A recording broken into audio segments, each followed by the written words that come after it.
Friends, यदि आपके plant में ग्रोथ तो हो रही है लेकिन ग्रोथ होने के बावजूद भी प्लांट में फूल नहीं आ रहे हैं या एक बार फूल आकर फूल आना बंद हो गए हैं, कलियां फूल बनने से पहले गिर जाती हैं, तो आज के वीडियो में मैं एक ऐसा जैविक फर्टिलाइज़र शेयर करने वाली हूं जिसके उपयोग से आपके प्लांट में अच्छी फ्लावरिंग होगी और फूलों का साइज़ भी बहुत बड़ा होगा। कलियां फूल बनने से पहले नहीं गिरेंगी।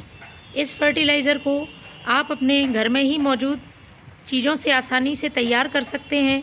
किसी तरह का इसका प्लांट पर साइड इफ़ेक्ट नहीं होता है, क्योंकि पौधे में फूल लाने के लिए पोटेशियम जैसे एलिमेंट की ज़रूरत होती है, और यदि ये पोटेशियम पौधे को नहीं मिलता है तो पौधा फूल नहीं दे पाता है। तो ये जो मैं फर्टिलाइज़र डालूँगी ये पोटेशियम से भरपूर है और ये सभी प्लांट्स के लिए आप दे सकते हैं, चाहे गुलाब, गुड़हल, मोगरा हो या फिर सब्जियों वाले पौधे हों, फलों वाले पौधे हों, सभी के लिए पोटेशियम की ज़रूरत होती है। तो ये पोटेशियम से भरपूर फर्टिलाइज़र आप अपने प्लांट को 15 दिन में एक बार या महीने में एक बार ज़रूर दें, जिससे आपके पौधे लगातार फूल देते रहेंगे। लेकिन कभी कभी फर्टिलाइज़र के अलावा यदि आप प्लांट की सही देखभाल नहीं करते हैं तब भी प्लांट में फ्लावरिंग नहीं होती है।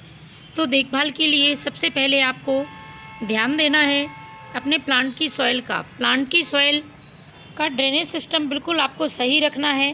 पानी कई दिनों तक भरा नहीं रहना चाहिए। यदि सॉइल में लंबे समय तक पानी भरा रहता है तो पौधे की जड़ें सड़ जाती हैं और पौधा ग्रोथ रोक देता है और उसमें किसी तरह के फूल नहीं आते हैं। दूसरी बात, प्लांट में जो भी फूल खिलकर सूख जाते हैं उनको आपको समय समय पर हटाते रहना है। इससे पौधे में नए फूल आते रहेंगे और पौधा लगातार फूल देगा।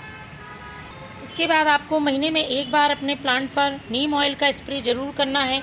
इससे पौधे में किसी तरह के इंसेक्ट या फंगस नहीं लग सकेंगे, क्योंकि यदि इंसेक्ट या फंगस प्लांट को लग जाते हैं तब भी प्लांट में किसी तरह की फ्लावरिंग नहीं होती है, पत्तियां पीली पड़ने लगती हैं और पौधा ग्रोथ रोक देता है।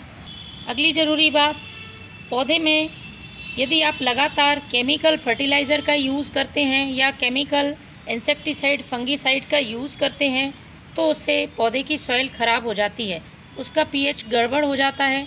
इसलिए इस तरह की जैविक खाद का इस्तेमाल करें जो कि प्लांट की मिट्टी को उपजाऊ बनाए। तो जो मैं ये आपको फर्टिलाइज़र बता रही हूँ, इससे प्लांट की सॉइल उपजाऊ बनेगी, उसका पीएच बैलेंस रहेगा, जिससे पौधे अच्छी तरह से ग्रोथ कर सकेंगे। देखिए मेरे इस छोटे से प्लांट में भी कितने अच्छे फूल आ रहे हैं, ढेरों कलियां बन रही हैं। सिर्फ एक छोटा सा प्लांट है और बहुत छोटे से पॉट में लगा हुआ है। तो इस तरह के खाद यदि आप इस्तेमाल करते हैं तो छोटे पौधों में भी आपको अच्छी मात्रा में फूल मिल जाएंगे। तो आज मैं एक छोटे से ही प्लांट में ये खाद देने वाली हूँ, क्योंकि इसकी ग्रोथ तो हो गई है लेकिन इसमें अभी कलियाँ बनना शुरू नहीं हुआ है। तो सबसे पहले आपको प्लांट की सॉइल की गुड़ाई कर लेनी है। सॉइल हल्की रहेगी तभी उसमें फर्टिलाइज़र अपना फ़ायदा जल्दी से दिखा पाएंगे। इसके अलावा उसमें किसी तरह का कचरा है या खरपतवार है तो उसको भी आपको हटा देना है।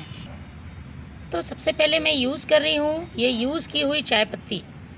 प्लांट की सॉइल को एसिडिक कर देगी, जिससे फूल अच्छे आएंगे। इसके साथ ही इसमें जो नाइट्रोजन है जो पौधे की ग्रोथ को बढ़ाएगा। तो 1 चम्मच मैंने ये यूज़ की हुई चाय पत्ती ले ली है। यूज़ की हुई चाय पत्ती इस्तेमाल करते वक्त इस बात का ध्यान रखें अच्छी तरह से धोकर सुखाई गई हो। यदि ये यूज़ की हुई चाय पत्ती आपके पास सूखी हुई नहीं है तो आप फ्रेश टी लीफ का भी यूज़ कर सकते हैं। आधा चम्मच फ्रेश टी लीफ आप मिट्टी में डाल सकते हैं। इसके बाद जो दूसरी चीज़ मैं ले रही हूँ वो है ये प्याज के छिलके का पानी। प्याज के छिलकों में भरपूर मात्रा में पोटेशियम होता है। इसके साथ कई पोषक तत्व पाए जाते हैं जो पौधे के विकास के लिए ज़रूरी है। तो आपको 1 मुट्ठी प्याज का छिलका 1 गिलास पानी में रात भर के लिए भिगा कर रख देना है। कुछ इस तरह से ये पानी तैयार होगा, इसे हमें छान लेना है। छानने के बाद जितना भाग आपका ये प्याज का पानी है उतने ही भाग आपको इसमें सादा पानी मिला लेना है। इस तरह से इस फर्टिलाइज़र को आपको प्लांट की सॉइल में डाल देना है। पॉट की साइज़ के हिसाब से इसको डालें आप। इतना पानी आपको डालना है जो कि बाहर ड्रेनेज होल से बाहर ना निकले, सिर्फ जड़ें अवशोषित कर लें। तो फ्रेंड्स, ये दोनों ही चीज़ें आपके प्लांट में फूल आने में बहुत मदद करेंगी और आपका छोटे से छोटा पौधा भी बहुत अच्छी मात्रा में फूल देगा।